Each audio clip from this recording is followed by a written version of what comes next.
성경은 하나님은 영이시니 예배하는 자가 영과 진리로 예배할지니라 그렇게 가르쳐 줍니다.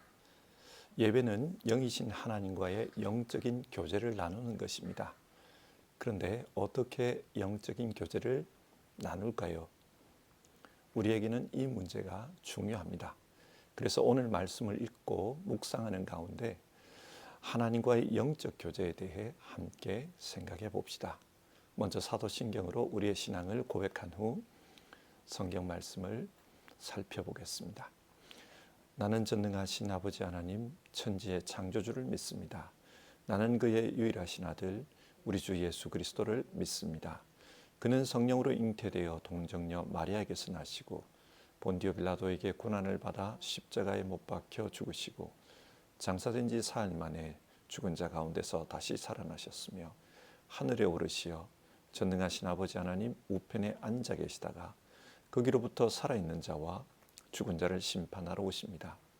나는 성령을 믿으며 거룩한 공교회와 성도의 교제와 죄를 용서받는 것과 몸의 부활과 영생을 믿습니다. 아멘.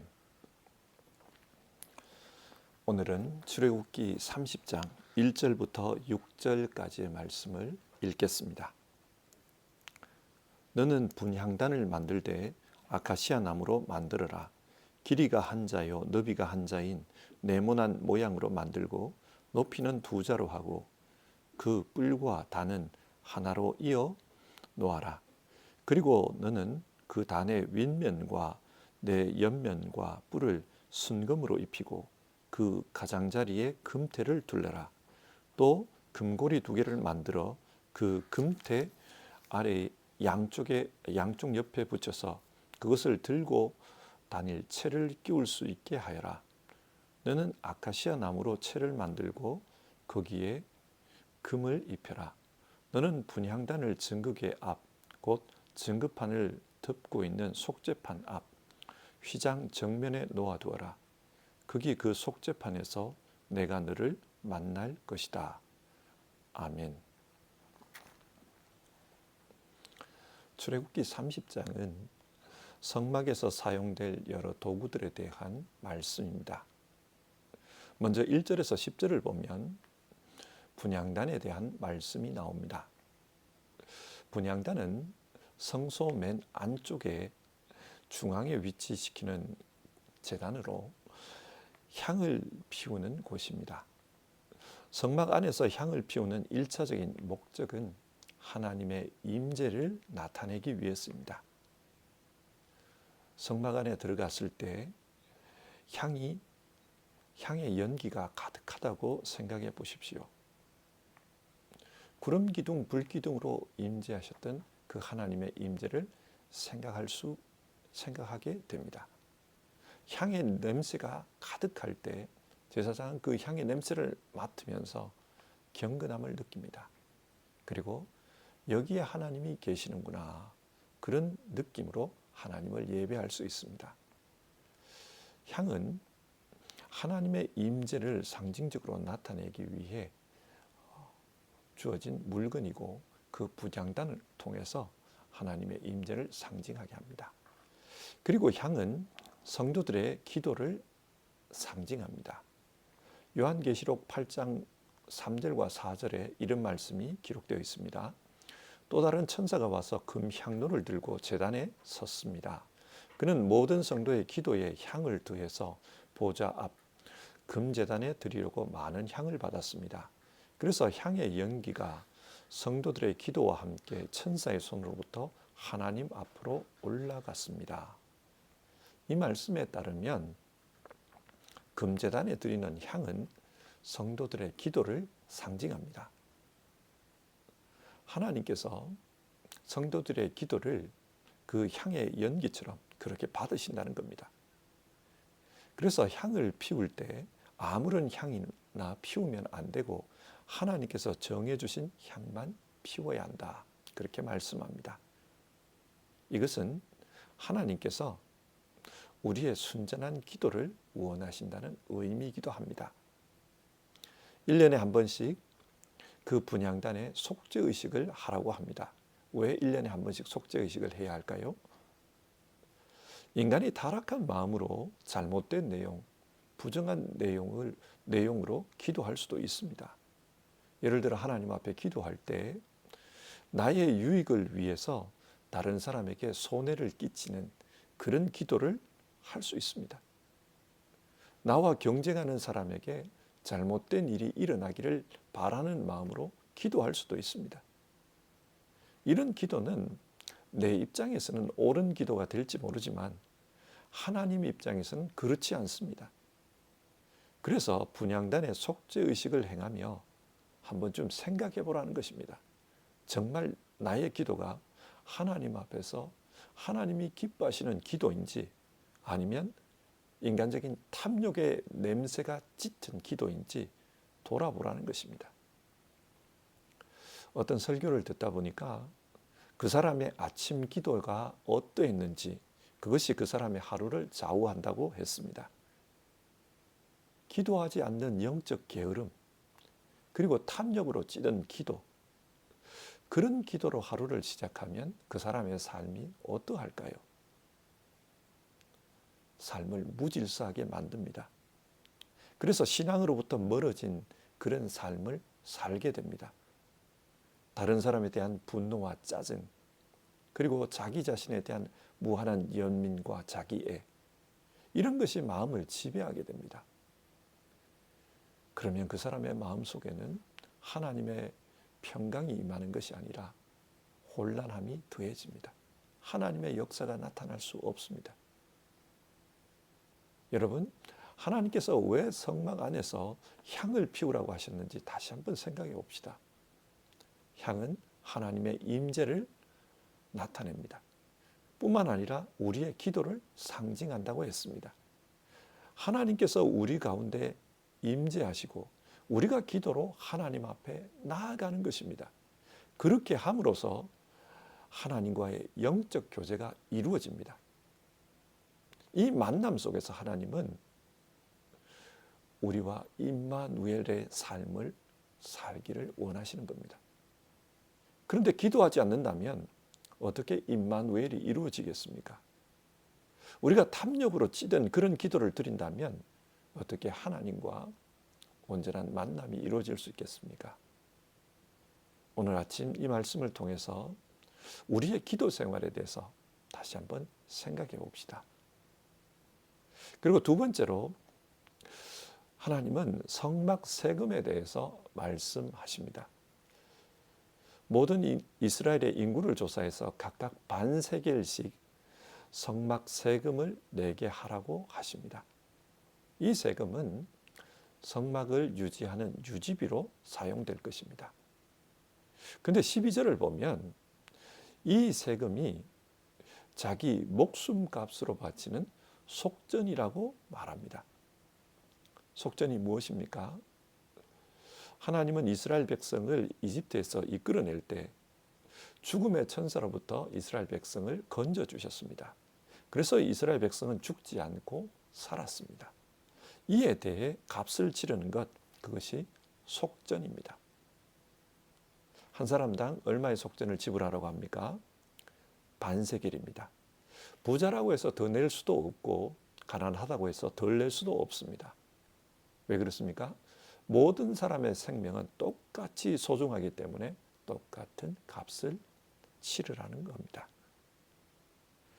당시의 상황에서 볼 때 반세겔은 아주 작은 돈입니다.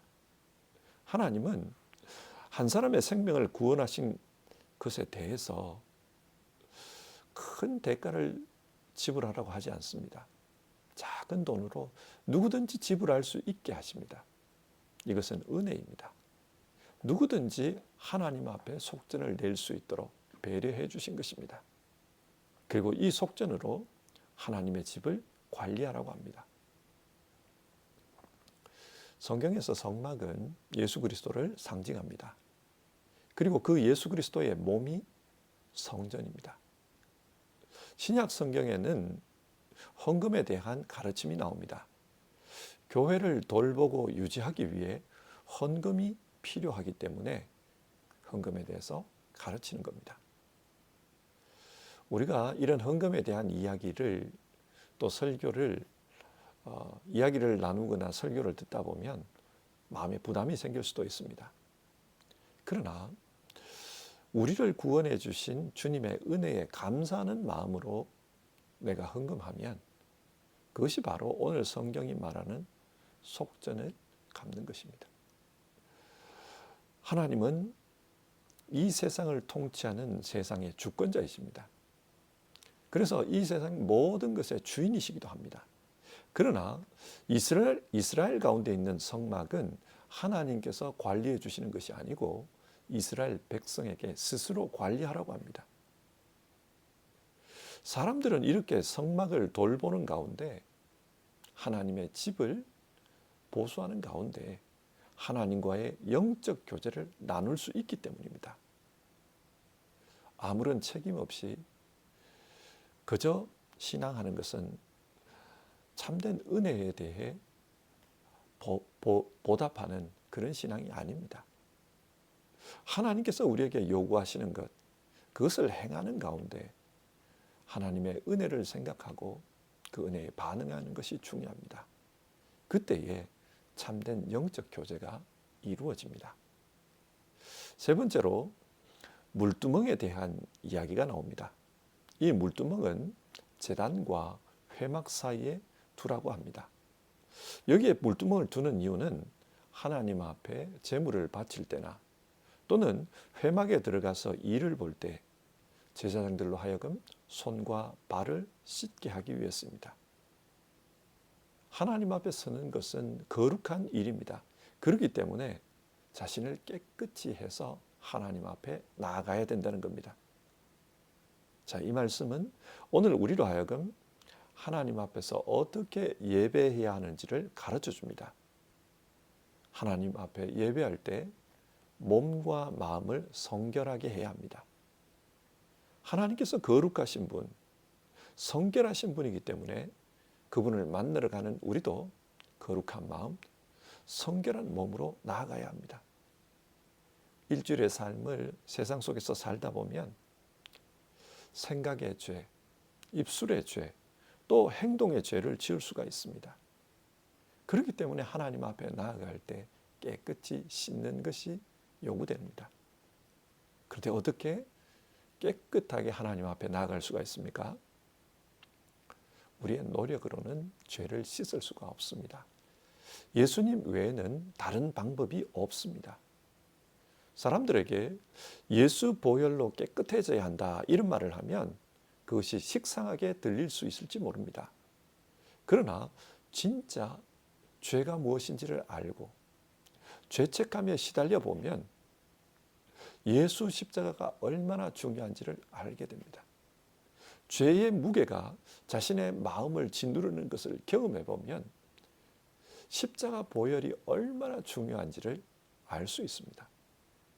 하나님 앞에 나아갈 때는 이 예수 십자가를 믿는 믿음으로 나아가야 된다는 것입니다.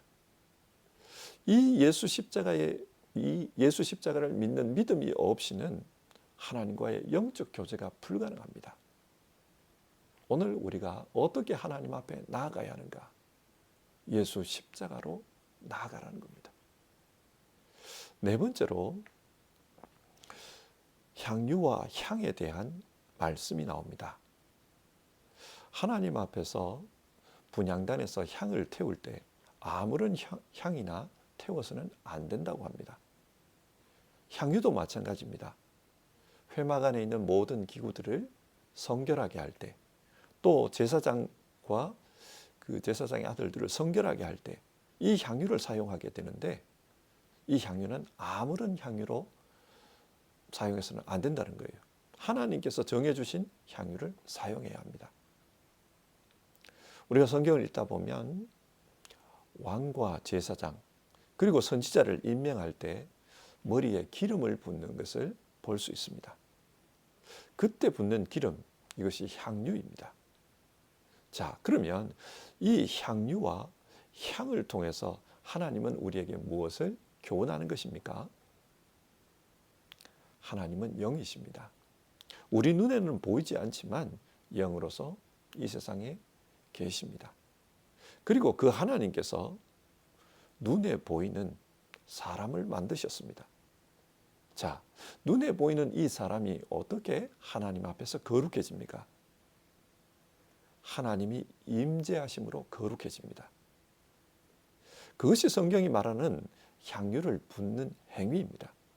예를 들어 제사장을 세울 때 그 제사장이 정말 인격적으로 훌륭하고 흠이 없기 때문에 거룩한 사람이라고 구별합니까?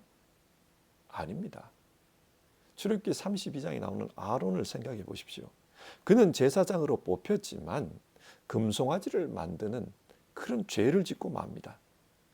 제사장으로 뽑혔다고 해서 특별한 사람이 아닙니다. 하지만 하나님의 영이 그와 함께 할 때 그는 특별한 사람이 될 수 있었습니다. 제사장에게 기름을 붓는 이유는 하나님께서 영으로 함께 하신다. 그것을 나타내기 위해서입니다.